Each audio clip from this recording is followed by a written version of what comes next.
রাধে রাধে। বৃন্দাবনের এই স্থানে একটি দুর্লভ দর্শন রয়েছে, একটি পিলো বৃক্ষ যেটি 5,000 বছর পুরানো। দেখুন, এই যে গাছটি রয়েছে এটি 5,000 বছর পুরানো। ভগবান কৃষ্ণ যখন ছিল তখন এই গাছটি ছিল। এই পাহাড়ে কৃষ্ণ আসতো সখাদের নিয়ে খেলা করত। এটি হলো চরণ পাহাড়ি।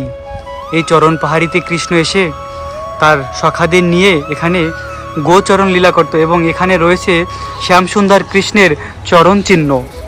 দেখুন, এই সেই দুর্লভ স্থান যেখানে রয়েছে পরম পুরুষোত্তম ভগবান শ্রীকৃষ্ণের চরণ চিহ্ন।